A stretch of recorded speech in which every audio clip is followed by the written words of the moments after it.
Yeah, you guys are in Denver watching that orange guy on YouTube. That strange man who dances for children. We've got dressed in orange. Yeah, we've got the Colorado Mr. Rockies. Mr. Stillo. What's his name? Dennis, man, are you talking about Dennis Coelho? No. Dustin. Yeah. Dustin knows who I'm talking about. That strange guy who dances for the children on YouTube. That's President Trump, Donald Trump. Oh no, you meant Blippi. You're referring to Blippi. Yeah. No. The other orange guy. That's The not other no, orange Dinger. guy. What are you talking about? Blippi. Dinger? Pete's referring to Blippi. So Mr. Blimpy. So Pete was here to interview for a job with my company. Maybe a month ago, 2 months ago. He was getting ready for season, and it didn't work out. But when he came to the house, my younger boy was obsessed with this YouTube performer named Blippi.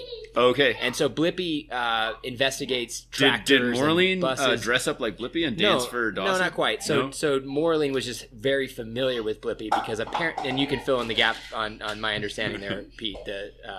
Blippi is also popular enjoyed with down in South America.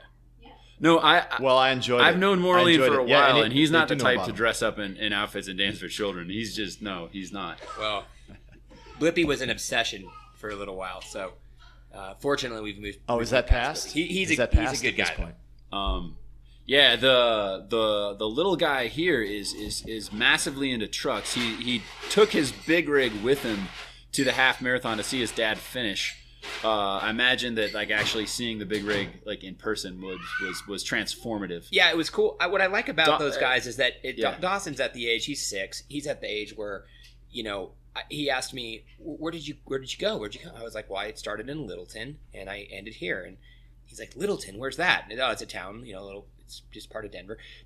But then, so he takes that information and he's just tells anyone that'll listen, like my dad started in Littleton, Yeah, he ended at the train stop. So right. That's the fun part, is to see him sort of just pay attention and get information in their head and want to share it. So Did he pay attention to Moraline's story? Like, this guy started in Dallas and drove a large truck Right. to. Because whenever I talk about, it's a little bigger than his world, I think. Yeah, Dallas is a little sort of, it's further Yeah. away. It's like the North Pole, Yeah. the ocean. Dallas is sort of abstract. Yeah. He's been there. When I brag about Moraline, I'll be like, my friend drives from Dallas all the way to Oklahoma. Yeah. But he has to manage his DOT clock. But he and has to manage his can't- DOT and he has clock. to drive less than 3 miles an hour to reset the clock and get the 15-minute break and take advantage of that in traffic. I read the translator's introduction to the Fat British Girl last night, and she was, I mean, she would sleep with anybody, but she wanted to sleep with you after reading that. Oh, yeah. So if you came Wait, to you read yeah. the translator's introduction to the book of poetry Yeah. to a fat British To the girl? fat British girl. She found it very, very funny, and she used British verbs and pronouns and adjectives. So And she was very complimentary of my choosing gin as a drink. She was like, it was like, I don't know what the equivalent was. Maybe it was just her pickup line. But when I chose gin for my drink, she looked at me and she opened her mouth and she was like, wow. there is something about the British. An ugly British girl is 2 points higher just because of her accent and the timing and delivery of their thoughts, feelings, and emotions. So we sat between her and I turned to my right. This British girl was to our left, and I turned to my right, and there was a very a female, probably 45 years old, 46, but looks on the old end of that versus, Jim here, who's ageless wonder, he's ageless. You couldn't tell how old he is. So this woman you could tell she was that age, but she was still attractive and sexy and everything. And so we started talking as well. And so there was some conversations going on either direction, but there was nothing to lose, right? I mean, and those are sometimes the most fun conversations to have.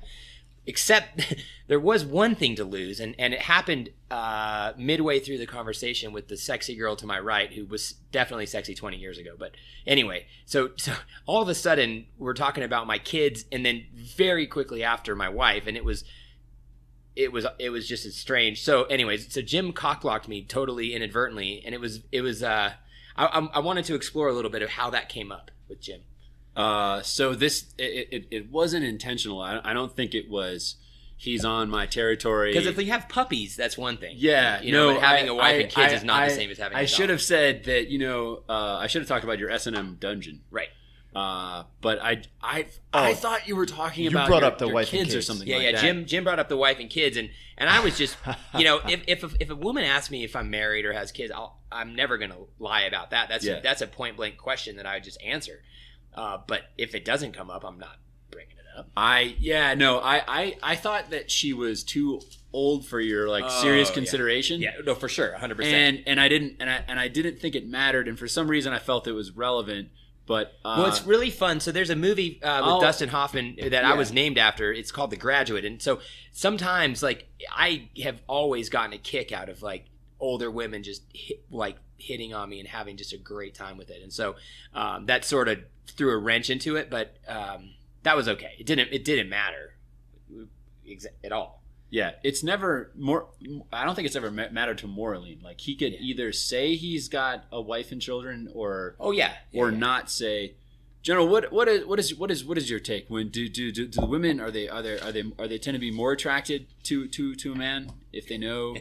Well, the only women that I ever get a chance to speak to usually have no teeth, maybe no shoes, lot lizards, right? And they couldn't care less about my situation as long as I got a few bucks. Right. What is the phrase that you say to a lot lizard to politely dismiss her without pissing her off such that she cuts your hydraulic fuel line? You say, "I'm good, mama. Just got off the road. Please help me out." Well, you almost had it there. You probably could have used this line last night. You could have said, "Yeah, I'm good, mama. I just got back on the road." I just got back on the road. And if she understood that, it would be actually a pretty good test. If she understood what you were talking about, some girl in a bar, you'd know that she lived a life in my as a lot defense, lizard. because it wasn't like there were three 19-year-old gals Right. in hot leggings, and I said, "Hey, he's married." No, that No, wasn't. but it was I thought he was just about to say, "Hey, I'm good, mama. I just got Right. back on the road." Right. And so, in order to save him from that, using that line one too many times, I just said, he's happily married and don't go, I didn't quite say it was that. the most Yeah. bizarre thing. Yeah. It would be just me bringing up Jim's herpes in conversation. It was just a very strange timing because it was the record scratched. Right. And I wasn't trying to go home with this girl. That's And I have for bat. sure. It's bat herpes. So it never goes away. It never goes away. The reason why they call it bat spreads. herpes is actually it spreads its wings, and it literally looks like two wings on either side of the phallus. Excuse me, I'm Jesus currently Christ. reverse snorting Jack and Diet. You get that in Brazil. Coke. The Laughing. only way you get bat herpes is in Brazil. And you typically get it from Amazonian herpes? of the mother of the girl you're dating, not. Ruta 40. It's all on Ruta 40. It's all on. Ruta 40. Yeah. Hey, so who's given thought about a film project in the north is it the middle of Argentina that we go to, or do we do the whole fucking thing?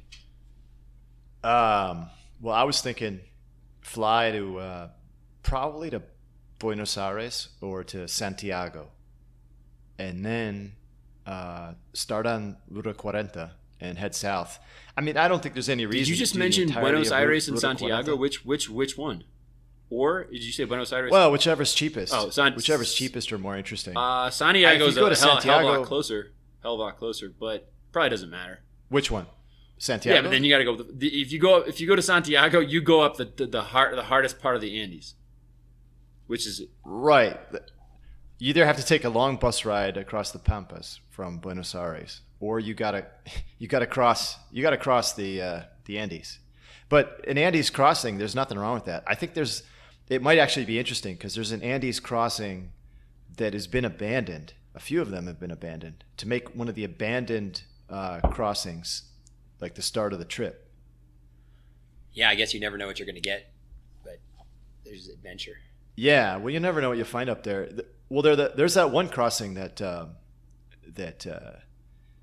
you did and I did. I started in Mendoza. That's supposed to you have. started in Santiago. That's supposed to have. Yeah. Well, there's supposed to be a philosopher living on the top of that mountain. That's what I'd read about. There's always You're supposed to be living a at this- philosopher. Yeah. Well, There'd be a philosopher, they always say. There's a philosopher at That the is top of Lookout on every mountain. There is, but it's mostly us. We have to be On the every high mountain. You know, they say that. They say there's a philosopher there.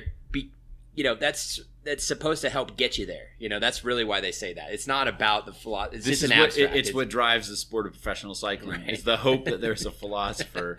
And they're running the coal. They're at the coal. Ulrich has attacked. He has found the philosopher. So He has sat down and had coffee. Fontania has surpassed him, but no, he's too sits down with the philosopher. So, speaking of philosophers, so Jim met some girls at a table. We were walking on Colfax in East Colfax in Denver, and Colfax is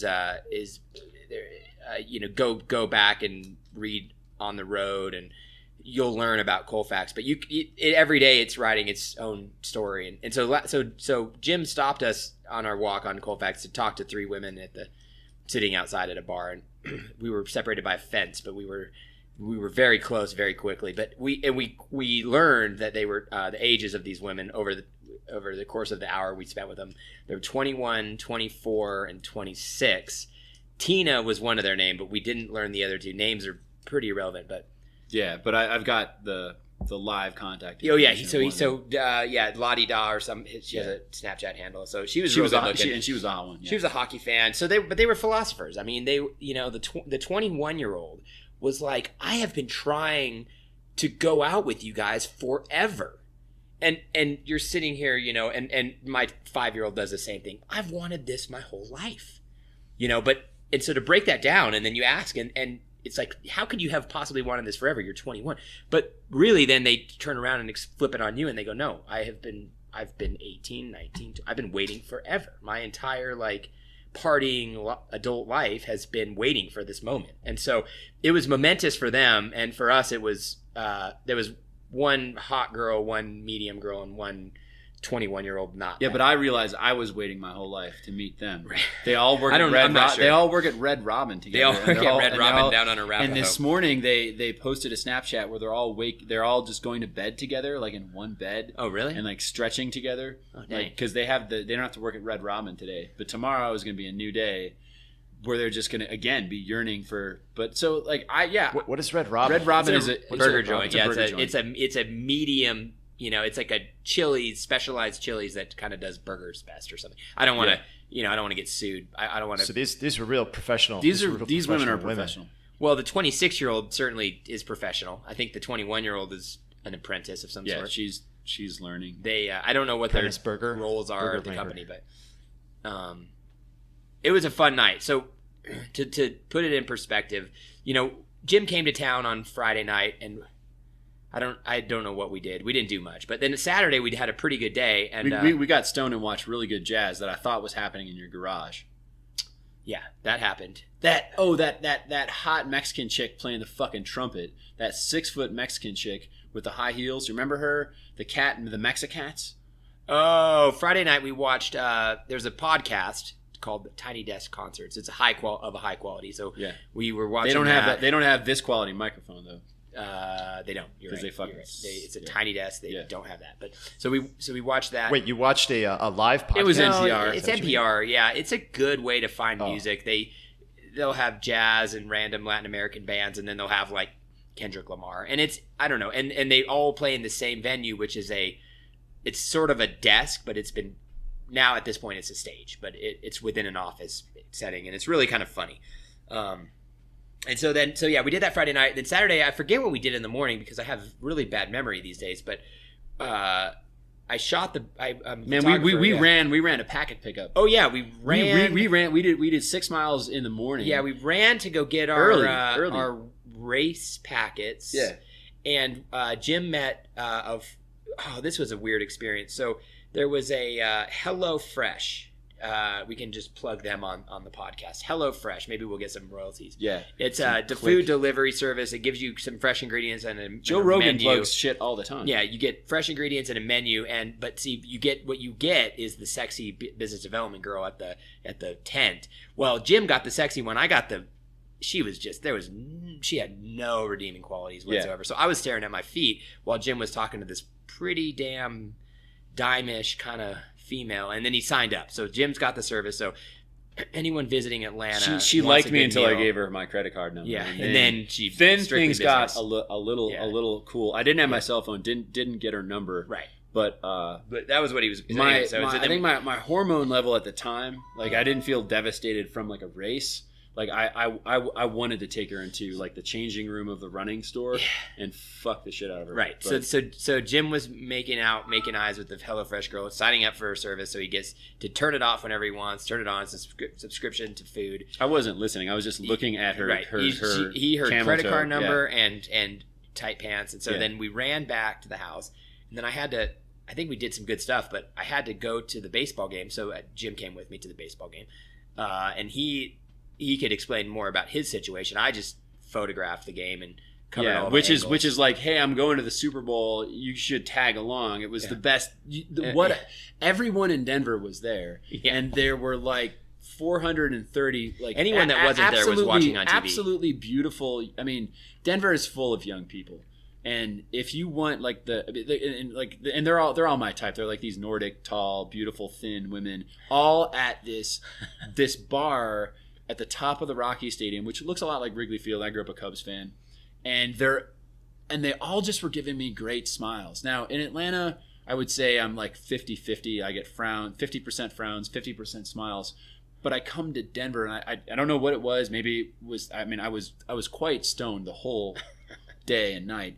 And it's his Colorado words. But like when Encouraged, 400 not just legal. women smile at you, and then like I would engage and mix success, but you can't. It's like going to a beautiful garden and just watching flowers, and they're all wearing these fucking leggings. It was like pretty balmy yesterday. It was really cold on opening day, really cold. But How then cold? 20. Well, I think it dropped down to 22. Maybe opening pitch was 27. But it was.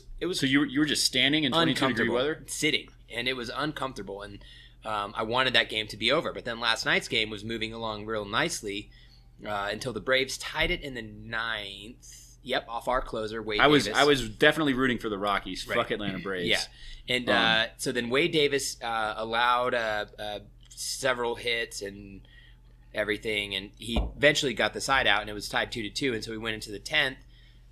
They weren't able to do anything in the so he gave up 10th. He gave up a run, like he blew the save. He blew the Is that what save. happened? Yep, he blew the save. I think he ended up with a win, right? Because he One of those gave up situations. Get a win out of a blown save. Choked out a 1-run lead. Braves came to the bat, and actually some good defense prevented the Braves from scoring in the top of the 10th. Bottom of the 10th, the closer Vizcaino for the Braves gave up a double, walked 2 guys, and then on 4 pitches to the Mendoza line catcher, walked in the winning run. And so it was a really interesting baseball game. Oh man! Totally pathetic. So he walked 3 straight guys to lose the game. He walked 3 straight guys to lose the game. He sandwiched a double in the middle of the walks. So anyway, the bases were loaded with Rockies. He gave up a double and walked 3, and that was with 2 outs. I think all the action came with 2 outs. God. So I could be misspeaking. Don't use that for your official statistics, but. It was pretty bad for the closer of the Braves, but it made for a nice ending for the Rockies fans in attendance. But it was a pretty big crowd. Was that the Braves' official closer? Yeah, it is. Yeah, Vizcaino.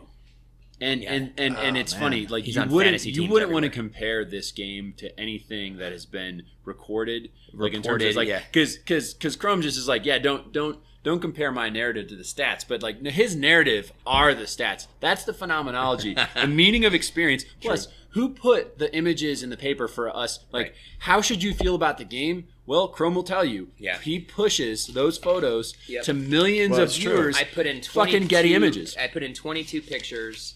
They used a pair of them in the Denver Post, and one of them is of the catcher. I have it in front of me. That's what this. all these other catcher is just getting doused with all water these other Saturday guys. night after giving the Rockies a 3-2 victory over Yeah. the Braves by drawing a walk-off walk in the 10th inning. Walters. Well, catcher. I saw one picture. I assume it was yours online. It was of a guy smiling, surrounded by other people. I guess he was smiling because he got. we're guy, looking yeah, at we're looking at it right now. Well, no, this he's talking about the other picture that was part of the set. So yeah, you're right.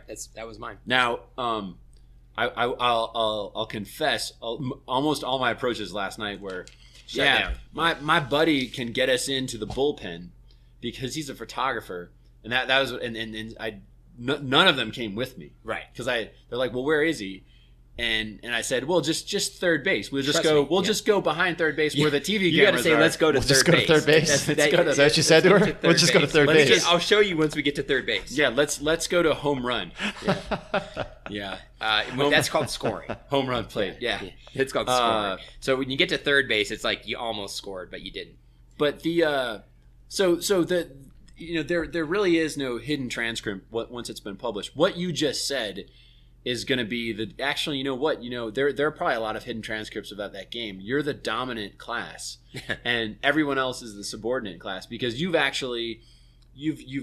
put your vision onto everyone, and your narrative, if I said, well, this is the guy, this is the vision, obviously then they support the underlying narrative. So Well, you can't argue with it. You can't argue with truth. it's good that we're finally interviewing the dominant class, because we're typically dealing with the subordinate class in most of our podcasts. It's good to finally find out who's in charge, who's running the course of the dominant narrative. Well, and so my wife and I have this conversation. We both have, but more professionally. So we both have relatively higher kind of ranking positions at our respective companies.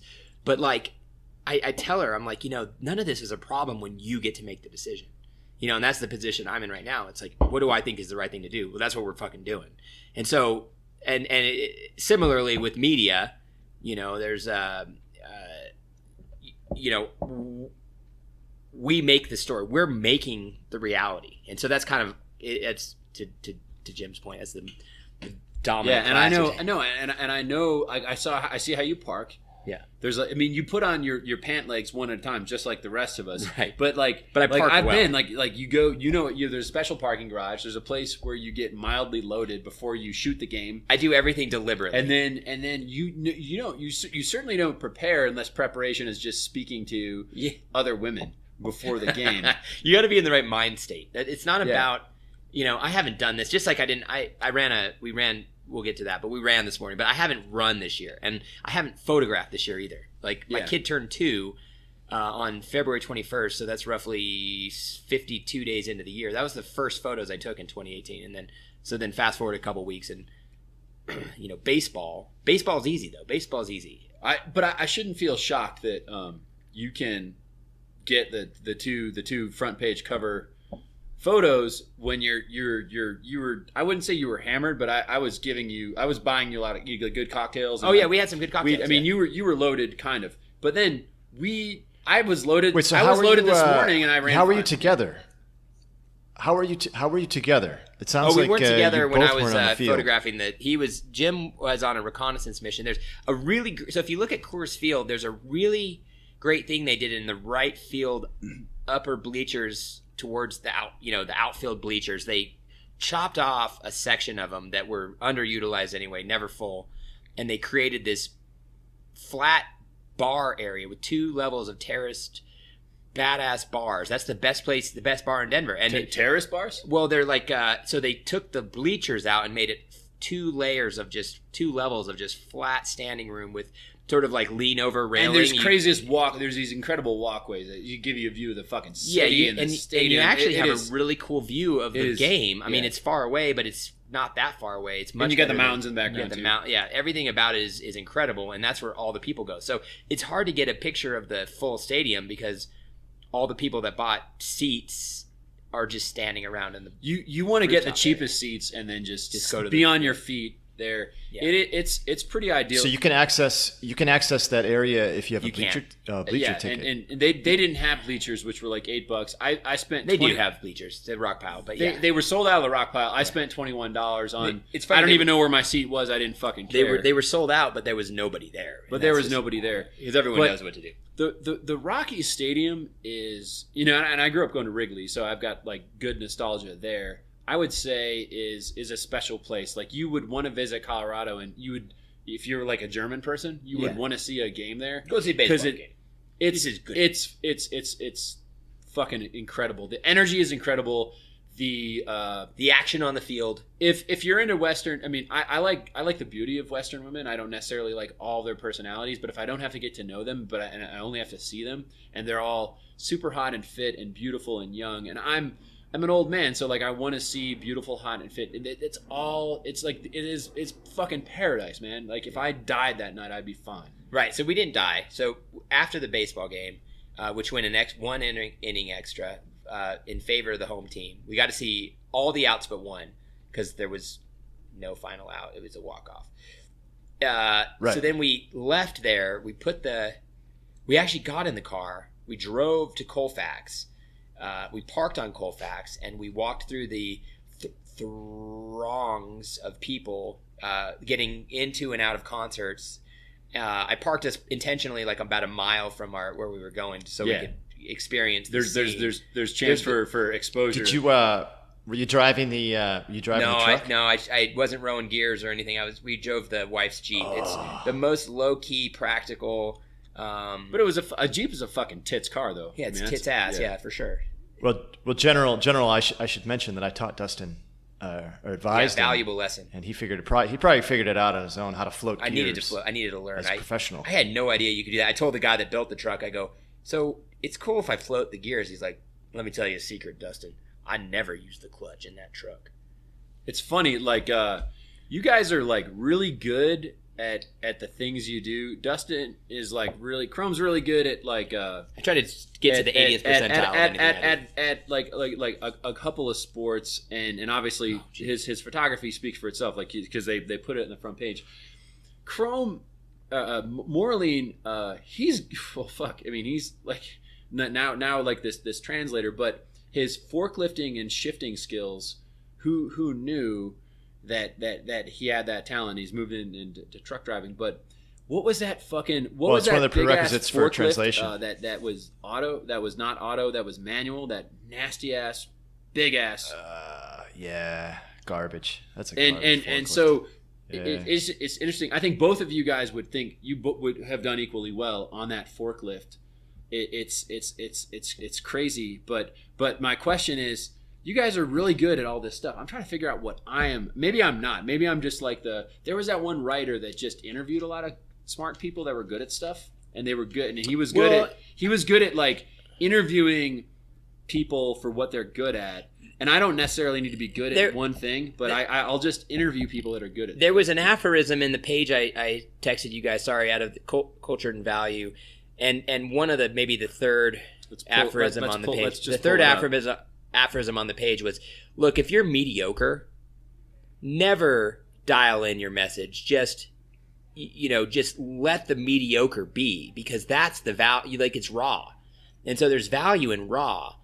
But if you try to dial it in, you're going to get rid of the value. Yeah, I know the one you're talking about. I think he was saying don't be bothered if the way it came off seems mediocre. That's right. You're going to ruin what you have. To go in and edit it. You're going to ruin what you have. To go in and edit it, you're losing some other sense that it had, which was the genius. That's right. So I think that's Jimbo's. That's a photo of your wife sleeping next to your penis. Yeah.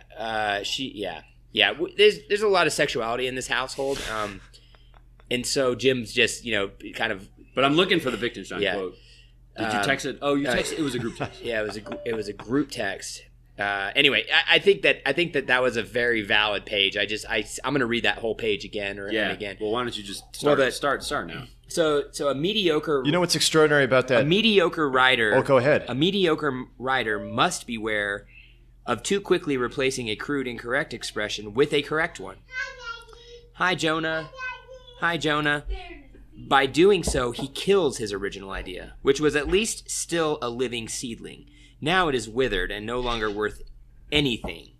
He may as well throw it on the rubbish heap, whereas the wretched little seedling was still worth something. So I think the idea with Jim here is to possibly not try to dial in the messaging. Just leave it crude, because at least it still has some value. Yeah, as a seedling. That is what I've determined. Just leave it raw.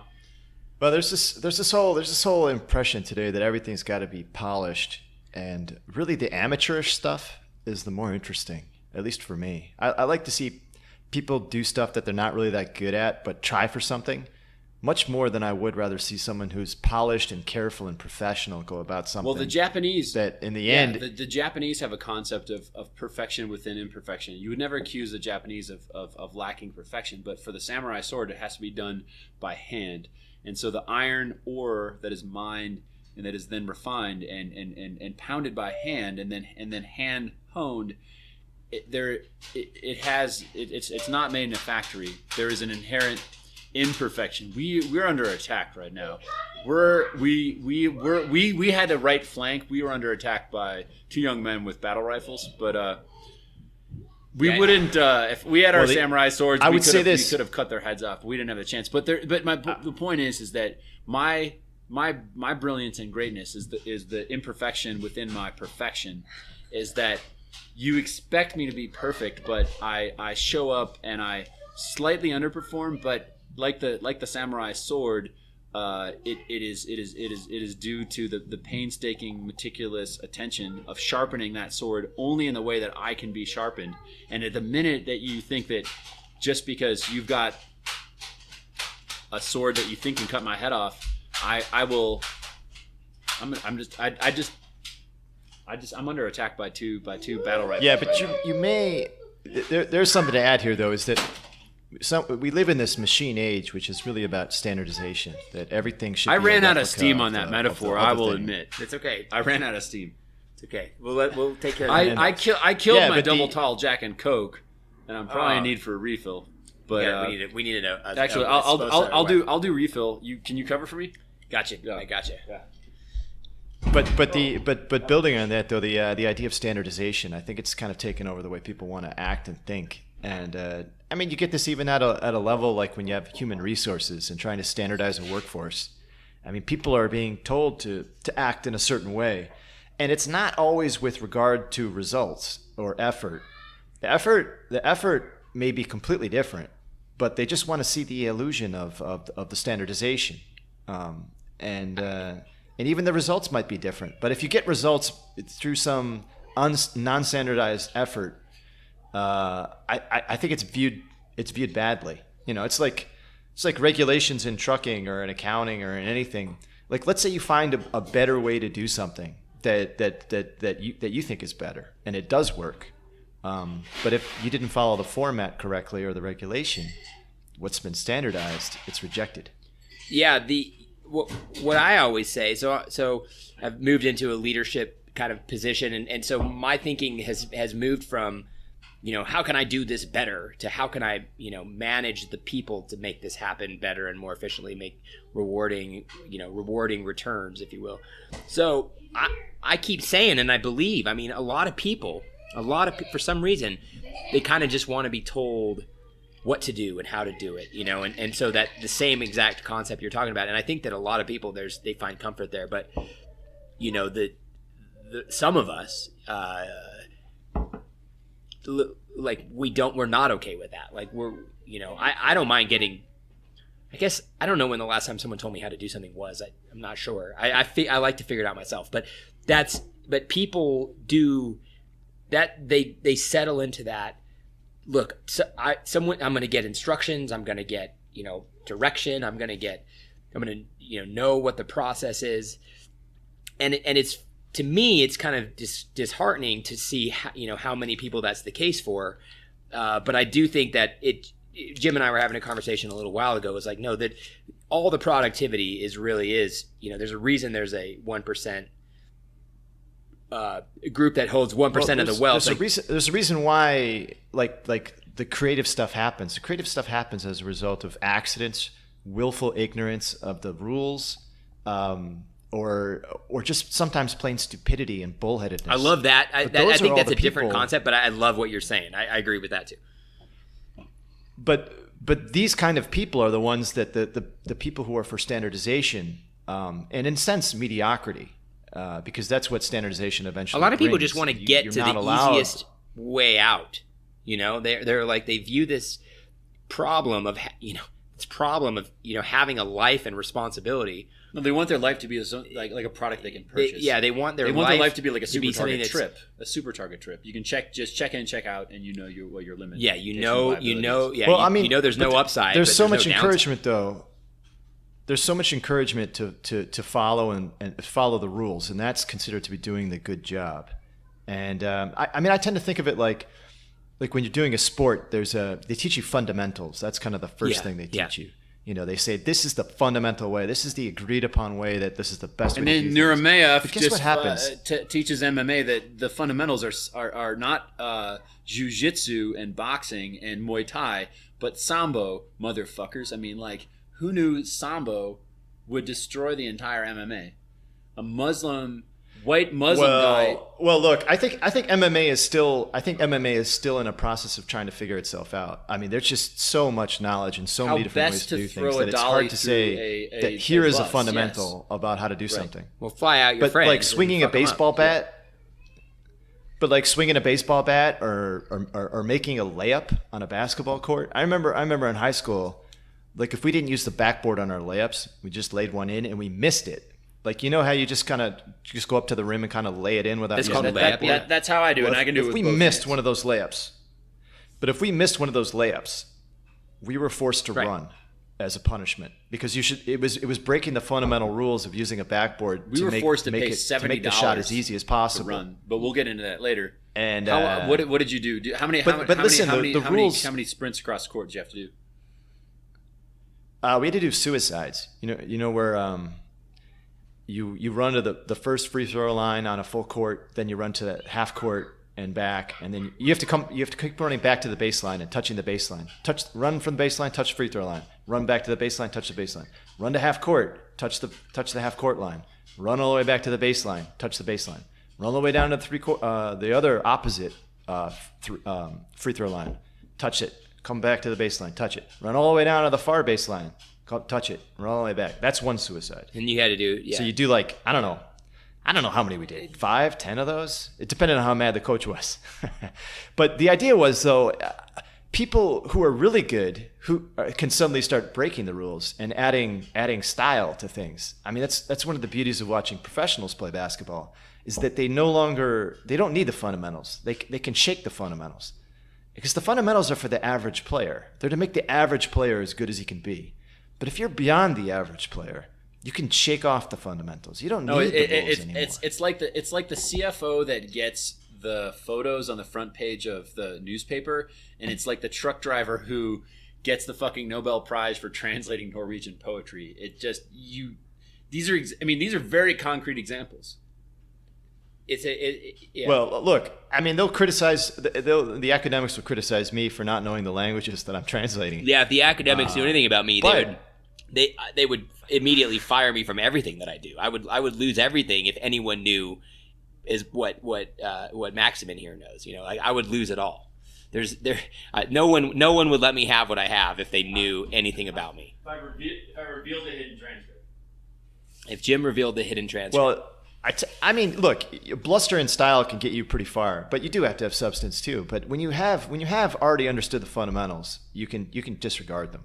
That's essentially my point. But so few people are capable of disregarding. There gets to be a certain point where it's in age, and I'm fucking getting old, and I wouldn't say I'm getting old and wise. I'm getting old and tired, and it gets to a certain point where if I work for a corporation, and if they came to me and said, "You are terminated because of your political or philosophical views," that would be the greatest gift. I mean, for me, I've got very little on the line. I'm not in a position of power, but that's fine. So I'm at a point now where my maintenance of my hidden transcript is probably going to break down eventually. Yeah. And my public transcript is going to coincide with what once used to be my hidden transcript. Well, and the three of us have all talked about it in various ways, but I am an extreme believer. The core of my belief system is that in order for value to ever be created, you have to blow something up. And so I've seen that firsthand, really with my entire life. You know, my dad died when I was young, and I had what you could objectively describe as a shitty childhood, but I fucking loved it. You know, and like I think that I've just seen so many times that all good things come out of disaster. So you know, your life. I think being the appropriate easy, psychological response. It wouldn't work with like women most of the time, but like when someone says I had a fucked up childhood, I think the appropriate response is you laugh at it, and it makes sense because that you're laughing at the fact that it's obviously overcome. But I think that like most but I think without disaster, without struggle, whatever you want to call it, it's there's almost no opportunity to really get ahead. That's a dumb way to describe it, but there's no opportunity to. Well, not being under a tank is getting ahead, right? I mean, the tank is the you state, could define tank, getting ahead any way. A lot you of want. ways to get trapped. I mean, if you grow up in basically a trailer park in a rural, beautiful mountain town, nonetheless, but you're stuck there. The state can be nasty. The state has been nasty to me. The state has been nasty to Chrome. The DOT has been nasty to Morley, no doubt. Morley, the state was nasty to you one time in Pennsylvania when you were hopping off of Europe, just trying to recapitalize, hop back onto wherever your next European trip was, and I believe it was Paris where you met your then woman. Didn't the state like literally arrest you? And you were speaking Italian to the state. I think this. Do you remember that? Or do you even care to talk about it? No, I had a. I mean, reveal that hidden transcript because it's an incarceration. I found it interesting. Well, I'll tell the story if you don't want to tell it. No, I'd misplaced my keys and it was a cold night and the police surrounded me. But you were in. But Italian. Does the state tend to almost prey upon people who are in a position of vulnerability? Like you're just trying to get to your fucking car. You just want your jacket back. You just want to recharge your cell phone, which is like I think like is on point like on all three of us. So you were just trying to do what? And what happened? The police rolled up on me because I was outside walking on a cold night, and I've been arrested for just walking to question walking somebody down the street, and they said you're not supposed to be walking here. I think any of these people in positions of authority, I wouldn't say it's abuse. I think in some ways they're doing their job. Because it's the people that are out walking late at night that need to be approached. You know, if you're not in a house on a cold night, you probably are up to no good. And if you're not up to no good, they're going to make it worth their while for actually stopping you to try and get you with something. When I got arrested in Texas for walking on a street and I wasn't supposed to be walking on or whatever, it was interesting. I mean, I didn't enjoy being in jail in Texas randomly, but. Just like Conor McGregor didn't enjoy like having his arms, his main way of defense against the world. I was arrested for being a danger to myself, not to being a danger to anyone else, which is an interesting concept. But what was an impression I got out of that was that there was a judge whose job was to come in this case, Sunday morning at 6 a.m. And this Sunday morning judge. Sunday morning, 6 a.m. every day of the week, 6 a.m. He comes in and hears your case and prescribes your fee, which mine was in the neighborhood of $300. So I got a night in jail. I got breakfast of like eggs and whatever else, and like I got to see the judge at 6 a.m. Powdered eggs are like over easy. Like was it? Scrambled, of course. Because sometimes the jails like actually have some very compassionate people that will cook you up a breakfast, like thoughtful, like real maple syrup. When I was in jail in La Plata County down in Durango, the breakfast was actually fantastic. But the irony there was that it was my girlfriend's mom's boyfriend that was the jail cook, and so he actually was very prideful in it. So what's really he was cooking for family. It's hilarious, and I haven't even thought of that. It's like the Olive Garden. You're with family, You're with family, yeah. So his breakfast was really. Did you put an order? in? Put an order in. Yeah, could you do these over easy? No, I just took what he gave me, and it was. It's like Grubhub, but basically, but jail. Yeah. So I've spent enough days in jail that. I don't know. I mean, I've just had not as a percentage of your life. It's very small, but as a percentage of phenomenological like experience, it's significant. Yeah, once you go to jail, and certainly I've been in jail. I've been in jail more nights in more states and more jails and for more reasons than almost anyone who's not actually a troublemaker. But there's two types of guys out there when they go to jail. There's the one, and I would say unfortunately it's 99% of the guys who go to jail. The more they go to jail, the more they brag about the fact that they've been to jail a lot, their friends have been to jail a lot, and once in a while you'll get an old timer in jail, and he'll say, and this guy has been to prison. Now he's just in jail, but he's been to prison, and he is giving people, and he's a good guy, and he's giving people advice. So he's like, when someone has a problem with you, you invite them to a room where there's no one, and then you work it out. That's the point. That's what you do in prison. And he also says, stay out of fucking prison. Stay out of jail. Like, don't hang out with people who brag about going to prison or jail or whatever. And this guy, he's figured out a way to never ever go to jail again. And he's on the straight path, and he's the only one giving good advice in jail. And that's the main thing. I think all three of us have realized when you go to jail, you realize the state can intervene in a way which is highly inconvenient. Especially, they can throw some bullshit at you and send you for 20 years in prison. Maureen and I work with a really great guy who was 20 years in prison, like 15 in the hole. Am I overstating that? I'm talking about Felipe. What's that? Oh, he spent a lot of time in solitary. Yeah, I don't. And that's what I meant by the whole. Yeah, I don't think you're and overstating he was a that. quality guy. He was a the hard only guy. thing the state had against him was that he murdered people. But it was business, man. It was, if you're in the drug trade, that is part of, it's like, so in accounting they have restructuring. And so what you do, and you can create a reserve for severance and for plant relocation and for inventory destruction, all kinds of stuff. All you are, if you're in the drug trade and you need to right size the workforce, you do it through a firearm technique.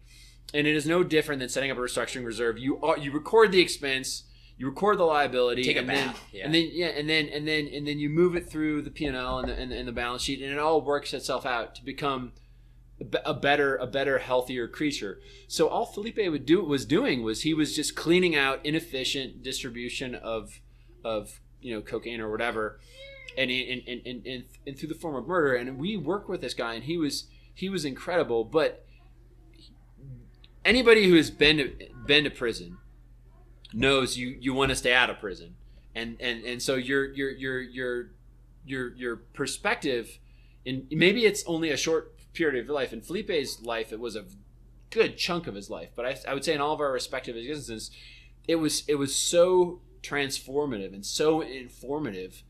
I mean, if I could choose between going to jail and going to college, the stuff I learned in my couple nights or one or night whatever in jail was more transformative. So, for me. so I don't know how many nights I've spent in jail, but it's probably close to 1 month of my life. Probably close to that. Maybe a little bit less, but something in the over 20 days, around 20 to 30 days. And I will agree on the point that, like, you gain perspective there that you would never, there's no other chance for you to get that perspective exactly. And I think that it's interesting to see what it feels like to be really just sort of under the thumb of the state. That's really interesting. And the because you don't pay attention to the state unless they've got cuffs on you. That's right. The state, the tax form, like, cops waved at us when we were running our race today. We're so conditioned to just like bend over backwards or roll on our back and get our tummies rubbed by the state for taxes. We say, you pay your taxes, which is basically that's another podcast. It's a gun. It's a gun to your head, and it's a portion of your life that you give up for the state. But we don't even get into that. No, but, I just want to make the statement that jail is just taxes. Jail is just simply another. Jail really is just simply another of many intrusions. It's an intrusion, but taxes. It's particularly intrusive. It's particularly intrusive. You though, get the money, so your to, wage is already reflective of the tax burden on you. So I don't even believe in taxes. Like, the government can just have it. I think that if there's two choices and you pick the better one, in terms of less state. But at the end of the day, all of our salaries, like my salary, Jim's salary, it's already baked into the number. So there's really no taxes. You're getting paid what you're getting paid. It's the value anyway. No, I wouldn't conclude with anyway, because I've actually been very affected by both of your guys' opinions on this. So I've heard you've been saying that for like a decade. And I used to consider myself very hardcore libertarian. I don't know if that I'd have too much anger in life, and I'd actually want to like go to war if I continue down the road of like it's theft, it's a gun to the head and all that stuff. And then interestingly enough, I never thought, and I never told my father this, that I would ever accept like unemployment. But Moreline said, look, the cannery, the dock that we work on, they pay a shit ton of money to an unemployment reserve that no one ever takes advantage of because they don't know how to use the internet and they're barely literate. And they're all legal. They're all listening to this podcast. They're not illegal, but even American guys that could qualify for like a $3,000 a year oil and gas distribution payment. The guy that Moreline and I know very, very well, who's been working on this dock for like 20 years, never has gotten this $3,000 a year. He's an Alaska resident, just because he never wanted to fill out the paperwork. And so well, this happens all the time with the poor who are disproportionately affected by intrusions by the state, but they're also people who don't take advantage or are unable because of the bureaucracies that exist or paperwork issues, because they don't understand things. They're not able to take advantage of any of the state programs that are offered to them. And that's the injustice of the legal system, because there's a lot of people that obviously I deal with the state all the time, and they'll do something which is obviously, I wouldn't even say borderline unethical. They'll do something. They'll say, you owe us $30 million, and the real number is like 15, but they've pushed all of the margins. But if you've got a sophisticated legal counsel that charges like $1,200 an hour, they'll come back and laugh at it, and you get your bill cut by $15 million. The rest of the world gets the book thrown at them, and they just think like, man, I fucked up. But really, there's no evidence for it. Like in my case in Denver, I just paid a little bit of money for a lawyer, and they basically said these are dishonest cops, because the write-up was that we did a safety check, we arrested the guy because he was drunk in his car, and then in the interview they said we responded to a 911 call. That right there, that would have won a jury trial. So they lied, and that happens all the time. But I see it for a $20 billion company, and it's people that are just predatory. They just want the state. The state is it's growing. Right, it needs revenue, and then once you understand that, you don't get in trouble with it, and you don't find it obnoxious or offensive. You realize what it is. It is a force that grows. Right, but I think that the idea here, though, is that it's a force that grows because it can prey on a certain type of person, which is not a wealthy person. It's just not a corporately protected person. Those people are all protected. But you don't need to be wealthy to avoid the pitfalls of the state. You can sometimes just be clever. And had I done a better job here or there or in Alaska or whatever, maybe I could have, avoided the Yeah, but they have the one advantage that you don't have if you're just clever and you don't have resources. You're going to have to make up for that with time, and you're going to have to spend a lot of time. You might not be able to do that. You might have to pay the rent, or you might have to do certain things. You're not going to be able to sit down with a law book and figure it out. And I think that just winning, for the sake of winning. I mean, it's kind of fun, but that's really all it is. I think that in general, how else are you supposed to model your life? Losing? I mean, winning and competing.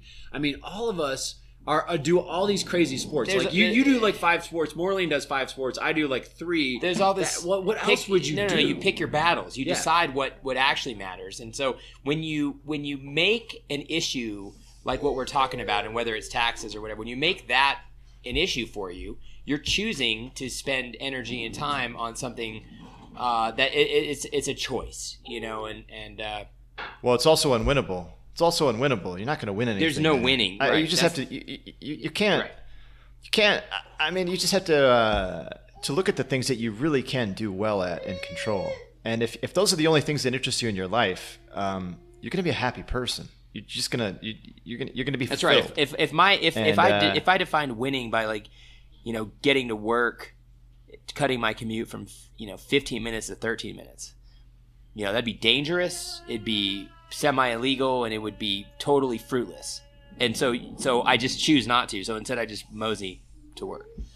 And the same. I think that is the same thing as in my interaction with the state. Hopefully, like in terms of taxes and whatever. I mean, I pay close attention to this stuff, but I just don't see that as a battle. I'm not picking my battle.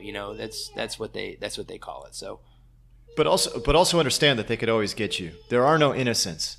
There really aren't any innocents. And even if you are innocent, they'll just stick something on you, pin something on you, and force you to fight it out. You might as well break the rules because it's more fun.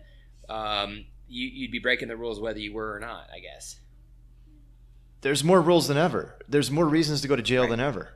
And that's not going to get any better. And the state surveillance is only increasing. Soon, remember, there's movies about this, about even before you do something, you get sent to jail because you would do it or something. Like Minority Report or something. Right, something like that. Like so we live in a pretty good time. I mean, if you look at the history of humans, we live in maybe the best time, to be alive. Like maybe there was some really good times to be had in the Renaissance, and maybe every age is going to have, but we live in an incredible time because we have an incredible amount of freedom, and if you play within sort of the boundaries, I think you could do pretty well.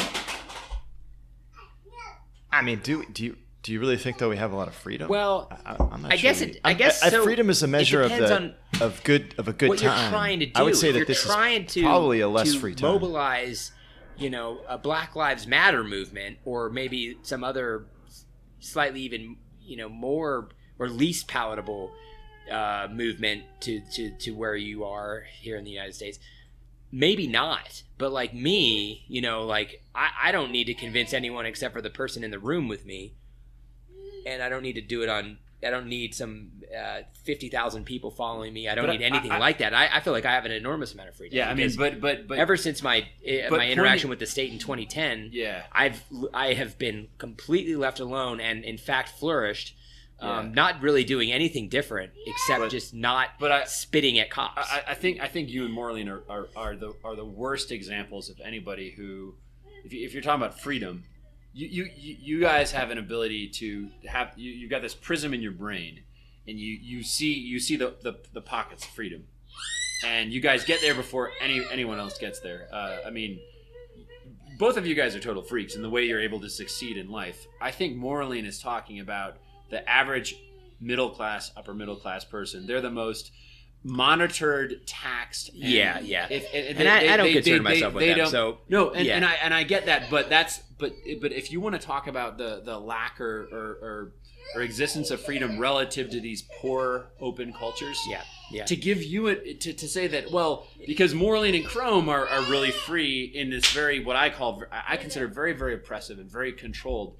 That those are bad examples, because you guys make child's play of things that are an albatross for the average person. And when I say an average person, I mean like a highly educated person who's trying their best, who gets stuck in the mud regularly. I do appreciate the context, and I totally understand what you're saying. I totally agree that that's a very worthy fight as well to really argue for that. But it's also like they have the same opportunity that I do, and they really do, and I don't know why. And it ain't going to change. It's determined by IQ and distribution, which is proven over millions of years. We have a sexy, the afternoon barista. It's gonna go showing her booty and breast. But anyway, so but I think that you guys have to realize that the distribution of opportunities and wealth in the world has not changed for 350 million years ago. Lobsters were alive. They're no different than us. Their success rate is the same as us right now.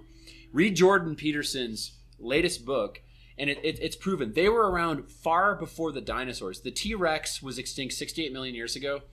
The lobster never was. the things that we know about lobsters are identical for humans. And so I still think that you can't say, well, I can run circles. I can jump out of an airplane, land in another airplane, jump out of the airplane, land. There's like 2 guys in the world that can do that. You guys are like among the few that can, but don't say that the world is free because we're okay. That's not the way the rest of the world is. It's valid. I think that's his observation. But that's a true argument to be made. Is am I proving anything? You're not going to teach any of your neighbors to live the way you're living.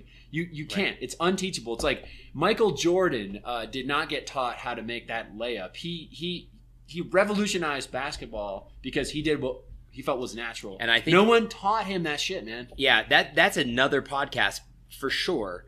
Understanding,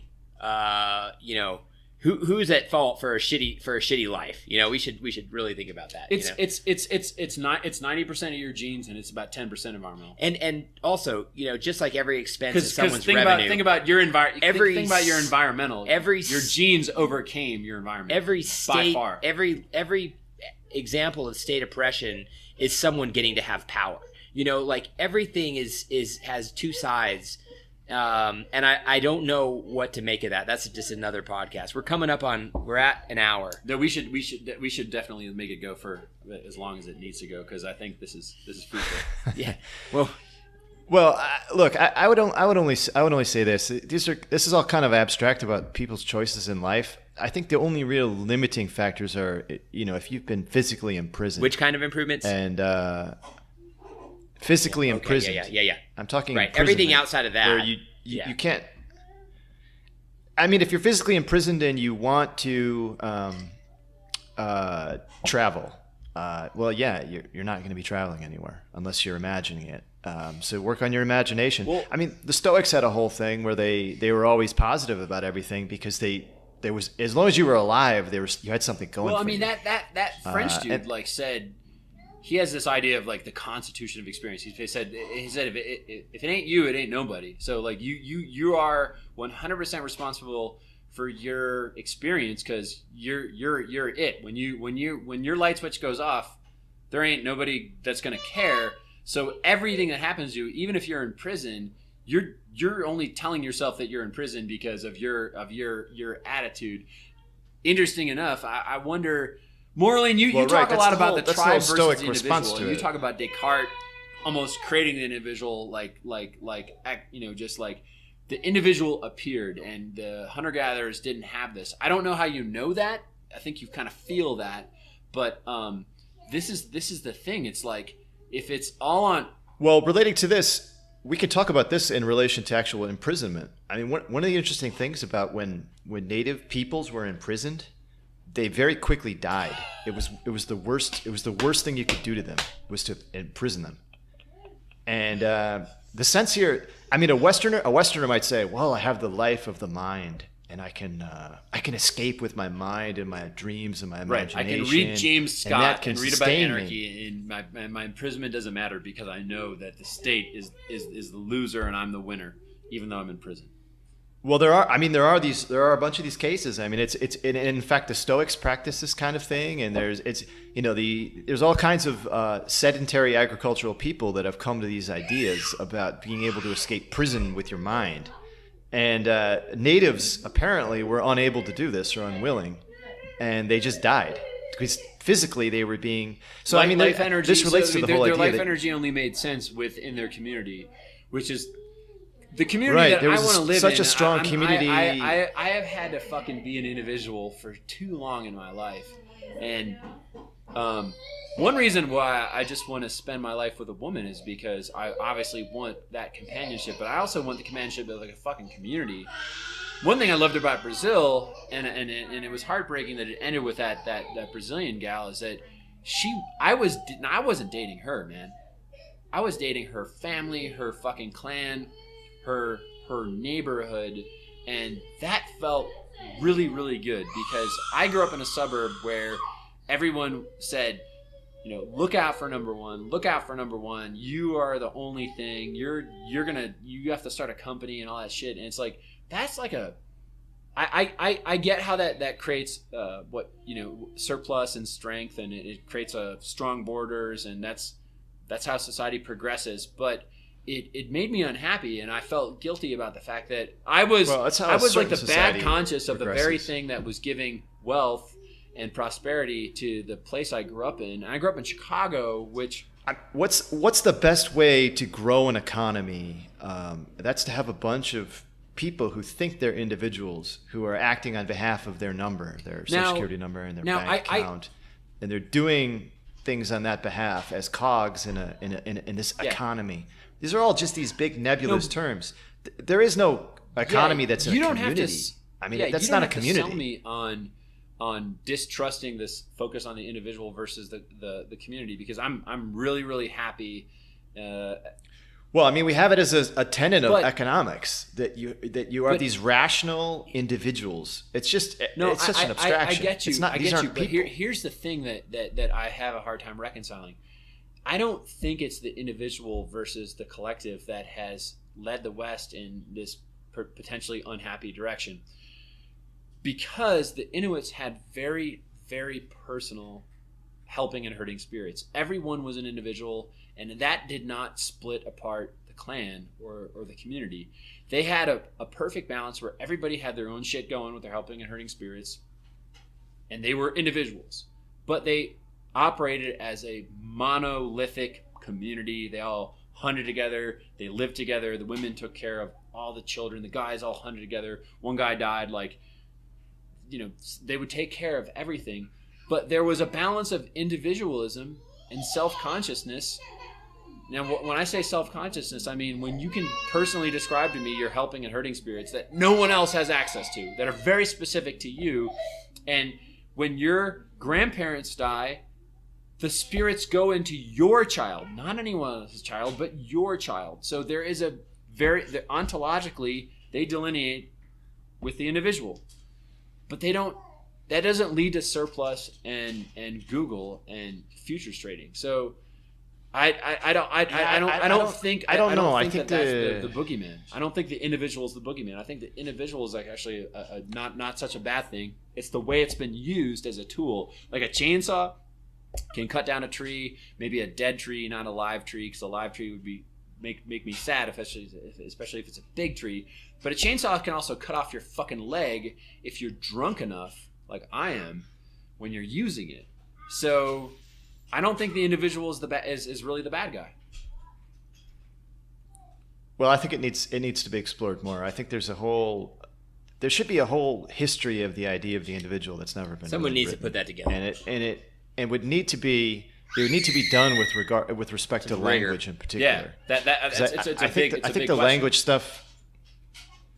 Yeah, I think the language stuff is really where it would have to be analyzed, and to understand, I think, what a hindering spirit means to someone, or whether it was actually theirs, or whether that made them an individual, or even thought about themselves as being separate from other people because of a hindering spirit. I think you would actually have to get the experience of having your own hindering spirit. I just don't know if it's possible as an anthropologist to observe this world and make philosophical statements about it in a different language. I'll tie two important concepts. What you said about translation is that the translator is as good as the language that they're translating into. So these anthropologists were interviewing the Inuits and translating them in their own prison. So I might be setting off on a bad foot by saying I think individualism existed in the Inuit culture because it did, but maybe it didn't. Maybe you're right. Maybe it was these people that came to the Inuit and said, well, they're telling me about the helping and hurting spirits, but no one has ever asked them this fucking question for the first time. And so maybe they're describing a group spirit, but I'm saying this is this person's individual helping and hurting spirit, but maybe it was shared. Maybe when they had them draw that picture, everybody drew the same picture, but I don't know that. All I'm saying is that if it were the case that they were drawing their own individual helping and hurting spirits, and they were talking about it, then that's a possible contradiction. But maybe they were describing something that was visual. Like I used sativa several times, and I had a trip where I fell into the womb of my mother, and I'm assuming that no one else experienced that trip with me. You were there, Chrome. Yeah, I went to the moon though, so we went the opposite direction. But when I was having that trip, you just saw me like passing out on the couch. We woke up from amazing experiences. And that's a Western experience. But maybe there's a culture where when you trip sativa, everybody is in the same field. You know, I think that might be a stretch, but I'm thinking it's a stretch. So I'm thinking that the Inuit had self-consciousness. I'm thinking that the Inuit. I don't believe human brains are any different between the Inuit and us. I think that they think about. I think they think about. You seem to be. Wait. You know, Wittgenstein had this big thing about private languages, right? There was this whole private language argument that there is, and he attacked it, that there is something that could be only yours and yours alone that no one else could understand. Is that possible? And I think, and maybe I'm wrong. I haven't heard this guy as well as you have. This French fella. Does this French fella? Does he advance the idea that you have something that's yours entirely alone that you could not really communicate to somebody else? That's completely private. I mean, isn't that one of his central ideas?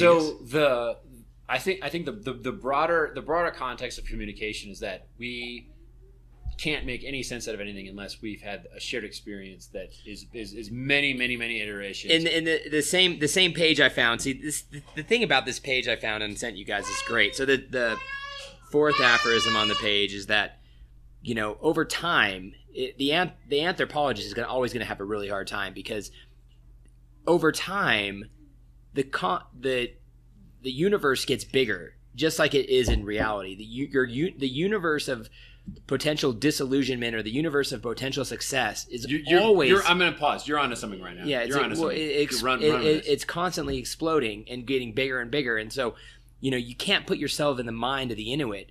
They didn't even know how shitty shit could get, or they didn't even know how good shit could get. They had no idea on either front. So the universe is expanding on both of those fronts, and so we can never really. So it's always got to be relative. Well, the way that you think about things is always has to get back to relative, and so, you know, the things that the three of us have done or whatever, it's still. There's been people that have done relatively so much more, even if absolutely it would have been so much less. Like, who knows? And I'm not trying to brag. I'm just saying that that's just definitive. But the very point of the Inuit, though, is that my bold claim is that they ran from collectivity. They ran from the so-called surplus and the so-called improvement. Right. They identified quality. The stuff that we're saying is good now because of its complexity. I think that they didn't want any part of it. Now not everybody would want to run from that, but the Inuit are the perfect example of, yeah, it was before stuff got really big. But when stuff got really big, that's what we're living in now, though. When stuff is really big now. I don't know if it could get bigger. I think it's going to get bigger. I don't know. It's going to get bigger. And I mean, when you say big, I mean, just talking about population, like global population, that we know, surplus and precision, surplus, and are you know, we're going to go to Mars or whatever. That's something, you know, and it's going to become Star Trek, and like the relativity of your experience is you know, 100 years ago it was something, now it's something, and 100 years from now it's going to be completely different. Everyone's perspective is going to be completely different, and they're going to have learned a lot of lessons in that time. And so the new norm is going to be much more precise relative to the universe than it is today, and that's been an ongoing transformation from way back when people learned how to, like, you know, do the basic R concepts of like camera oscura or like the vanishing point or whatever. The assumption is that the Earth right now is very hospitable. There were periods where asteroids and fucking ice ages and heat spells made the Earth very uninhabitable. Yeah, but we don't know that. I mean, that's relative to our lives. There's a lot of evidence that it seems like the Earth is very stable right now relative to our lives, but our lives are very short, and like our entire history is very short. But if you were living in an ice age, you would want to be on a fucking spaceship. You would not say the Earth is great. All your animals died out, and we almost died out as a race, and we all learned delay of gratification, and we learned technology to survive. But maybe the Earth has not always been a happy place for humans. Well, at the end of the day, it's exactly what it's supposed to be. I mean, I believe that at the core. So everything shitty or everything great that happens is like, it's exactly what's supposed to happen. Well, I think it's interesting though that we're speaking about expansion or more, or a lot of these, or growing, or and it's just interesting that this kind of vocabulary creeps into ideas about the Earth, and that there could ever be more, or there would ever be a bigger. Yeah, well, there's it's not like you got more orange juices. They're giving you Tang now. You went from orange juice to gallons of Tang. Right, and it's an incredible. I think things have changed. But only in the sense that I tend to view technology as really concerning two areas: communication and transportation. And communication is anything from letter writing. Well, on the to, transportation front, internet, I'll need to tell you something. Wherever you go, there you are, man. I mean, it's fun to be able to say that you've been to all these places, but it was just you you were just there. I mean, Jim and I came up with a really, really, really important thing to always keep in mind at all times in your life, and that is that you're always, or at least every day, you're 30 seconds away from a very different life. And so what that means in relation to this whole transportation, communication, I agree with. And on the transportation front, I mean, like, yeah, you can get around the world way more efficiently or cheaply or whatever. But like, there you are, like wherever you go, you just left behind something. So, back in the day, someone spent their entire life within a 25-mile radius or 50-mile or 100-mile radius or whatever. But they didn't ever leave it, but they never missed anything within that 100 miles. And now we're flying all over the world, globetrotting and stuff, and we're totally missing out on. And there's another. I think there's another important element there is that because of these changes in transportation and communication, we've lost the idea of the 25-mile radius of a life and the community, and that I think has been the transformation. Right. So what I'm saying is that you're replacing. That's been the change. That no longer can you have that experience. Technology has almost made it impossible. You're almost forced into having an experience which isn't the 25. Yeah, everyone has to travel around the world. It's a thing to want to recreate and preserve. There are people that do it in rural areas, and there's competition, there's encroachment, there's the exurbia, but I think people are trying to build that. It gets back to calories. Manhattan. You need enough calories. You expend calories to you want to expend the least amount of calories to get your highest caloric intake, and no longer is that something you can really do from your own little community. You gotta. I mean, well, not in America. You can get a bottle of Campari. It's very hard to. And there's probably about 4,000 calories in that bottle. We're talking about you can get what you need immediately. That's right. What you need. But so much of caloric intake now, to at least satisfy basic caloric demands, involves quite a lot of transportation and communication beyond 25 mile radius. Yeah, your carbon footprint is heavy. And and a lot of that is certainly by design. It's a system that continually must be creating faster communication and transportation to continue its own growth. I mean, if there's any expansion, it's at a very general systematic level, which is not human. It's not people anymore. Well, people like to think it is, though. I think this is people do like the disenfranchisement. I don't think that if we were left here undesigned, we would be doing what we're doing now with this tech stuff. I think that it was from the outside, and I think go back to Göbekli Tepe in 12,000 BC. That hunter-gatherers are suddenly building 12-foot high monoliths, and agriculture suddenly appeared. And all religions talk about the gods coming from the heavens and spaceship wars.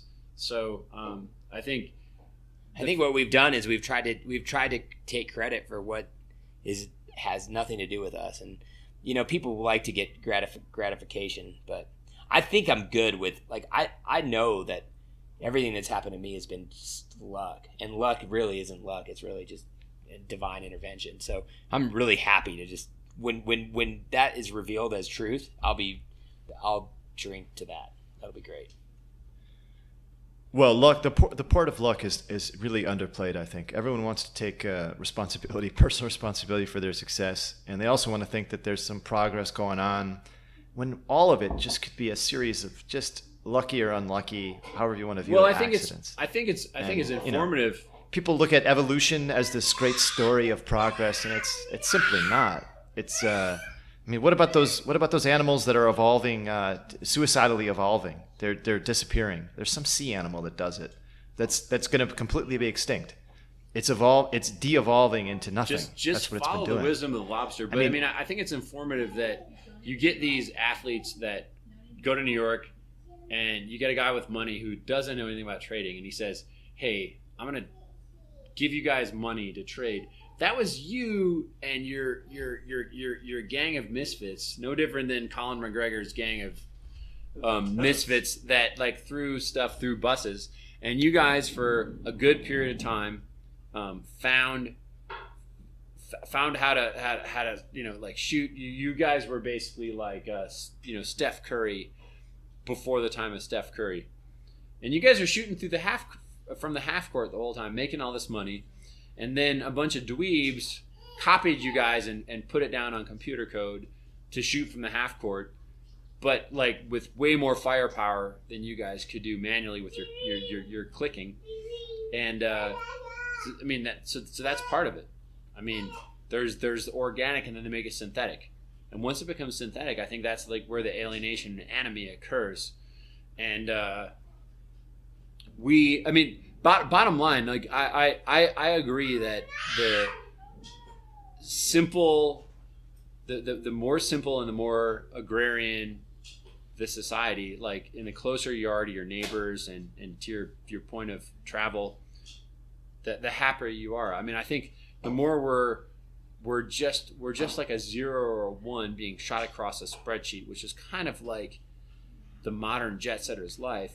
I mean, there's an endorphin rush, but we're left empty, and you can't have a family if you're just rushing around the world. I mean, eventually you have to stake your claim.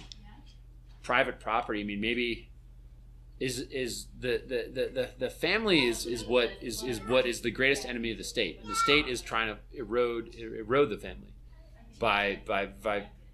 Well, the issue with the family, though, is that it's conservative. It's not a risk-taking individual who makes a rational decision for himself. You start making decisions because of family members. You no longer act in the interests of a general economy. You're acting in some very different interests, which are outside the state's purview. Using all these abstract terms, the family is the biggest enemy of the state. But in using all these abstract terms, I mean, when you use a term like the family, the individual, the tribe, I mean, is the family any less real than the individual? Yeah, but now we're talking about the family as an abstract term. I don't think that there's any abstraction. There shouldn't be any abstraction there, but perhaps there is now. Now perhaps the abstract terms that were once abstract are now the only ones we really kind of know. I mean, a rational individual, isn't that abstract, or it would seem to be. A family would seem to be something. There's a young man here that actually knows a hell of a lot more than all of us three together, and he's holding a fireball in his hand right now. Well, he was born into a world that is better than the world we were born into. So he's this guy was born in 2016. He sees, the status quo, and he realizes that it can only get better. And I don't know. No, he's working on a fireball right now. Well, he's got something. He's got the family and the home, the dwelling. I mean, he's got some very, very important and very old things that are happening in his life. Yeah, fortunately. When I fly to Colorado and I eat Park Burger with his family, like there is nothing lacking in my life at that time. Like I look at this guy's got red dye all over his face, and he's just like touching his dad's beard, like that. I can't really think very philosophically about that. Like I just think that, like, man, that's the fucking goal. The beauty of life is maybe it's just it's basic. It's probably my basic wiring. I just want to make babies right now. Like I want to find a good woman to make babies, and we're going through the motions at least. Yeah, go through the motions. I learned that from my Mormon friend Pat. And he's looking at Audacity right now. Jonah's looking at Audacity as the volume meter is like moving, and the bar is like he knows what's going on. Like he knows that, like, he's like, yeah, my podcast will be better than yours. And he's got Adidas track pants on. He'll never have to deal with the shit that we had to deal with, and he'll never have to. Or a lot more shit, but he'll just do a better job. Right. Well, shit, guys. What do you think? Yeah. What do you think? Should time to wrap this son of a bitch Yeah, up? we should like we planted a lot of fucking seeds though. A lot of deep. Yeah, we can. Well, shut it's down. not because I don't like it. It's You just wanna because I shut it want to down? do it again with a fresh, I was sitting there in a meeting with let's, a vendor, and it was a good vendor. I needed to buy their product, and like I had about an hour and a half. You just kind of, you're not creating value anymore. You're now just going through some motions. So I don't know. I mean, I love everything. I just want to let this. Yeah, let's shut this vendor. Yeah, well, you gotta. Let's shut this vendors meeting down. What That is is it? a good. Joe Rogan says like 1, 2, 3, we're live. We should say like, let's shut this vendors meeting down. It was a good meeting, and I think that there's a lot of value that got planted, but everyone has to digest it. The foam mic made its way to Denver. I think that's like the most important thing. But I think the next step though is to figure out video, because all of us are good looking photogenic people. Well, my video feed would be just of Carolyn doing a striptease. Like we would not get off the ground if that happened, but I would probably I'd vote for that. We found out today that Well, Carolyn's it ass definitely is broadened the reason why it's so hot listenership. is it's half Middle Eastern. It's a quarter Middle Eastern. So yeah. It's a quarter. A quarter. And you've dealt with yeah. a quarter Cambodian. I say Cambodian. But Middle Eastern is different. She's got a belly dance for you, know that? Yeah. The fact that she hasn't been belly dancing for you, I mean, she's got to admit her ethnic background.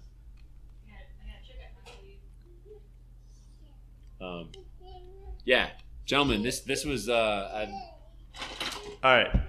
Well, let's shut it down in 3, 2, 1. Yeah. Shut down.